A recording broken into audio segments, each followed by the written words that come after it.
کۆمەڵەی خانەنشینان هەفتەیەک مۆڵەت بە حکومە دەدەن کە داواکاریەکانیان بۆ جێبەجێ بکرێت و کار بە یاسای هەموارکراوی ساڵی 2014 عێراق بکرێت کە تایبەتە بە ماف و ئیمتیازاتی خانەنشینی. بە پێچەوانەوە دەڵێن لە دادگای فیدراڵی ڕێوشوێنی یاسایی بەرامبەر کاربەدەستانی هەرێم دەگرنەبەر.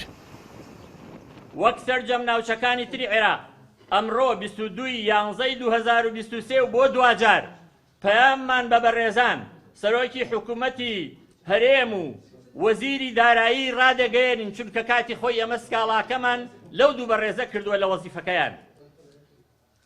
ڕادەگەێنین و دەڵێین کە چیتر دەست لەسەر پێچیکردنی بڕیاری سەرەوە هەڵگرن و بڕیاری جێبەجێکردنی یاسای ژمارەنەوەی سەرەوە دەربکەن. تەنها ماوەی یەک هەفتە لە ڕۆژی شەممە ڕێکەوتی 25/11/2023 دادەنێین بۆ وەڵامی ئەرێنیتان و جێبەجێکردنی بڕیاری سەرەوەی دادگای فیدراڵی بە زووترین کات بە پێچەوانەوە خۆمان بەدەستکراوە دەزانین هەر ڕێگەیەکی یاسایی و قەزایی تر بگرینە بەر بەڕووکردنە حکوومەتی ناوەندیشەوە.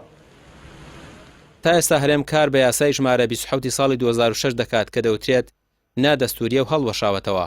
پێویستە هەرێم کار بە یاسای خانەنشینی یەکگرتووی عێراق ژمارە 9 ساڵی 2014 بکات.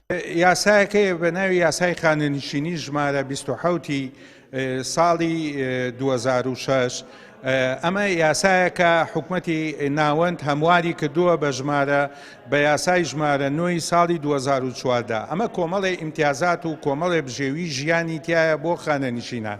من ئەمەوێت جیاوازی بکەم لێرە کە تۆ 40 ساڵ یان 30 ساڵ خزمەت هەبێ بە لە 6 مانگ لە موچە بنەڕەتێکت دەیەنێت 6 مانگ لە موچە بنەر. بەڵام ئەو ئەگەر هەو بێ 12 موچەی کاملی هینەکەتە ئەوە یەکێکە لە ئیمتیازاتەکان. ئەگەر 40 ساڵ خزمەت هەبێ بە لە 100 موچەکەت خانەنشینە بێ. خانەنشینان دەڵێن حکوومەتی هەرێم ماوەی 9 ساڵە بە یاسایەکی هەڵوەشاوە موچەی خانەنشینی دابەش دەکات و ماف و ئیمتیازاتەکانیشی نیوەی عێراقا. دەوترێت ئەو کارەی هەرێم دژی دەستوری عێراقە و یاساکە ڕانەگیرێت هەرێم دەبێت باجەکەی بدات.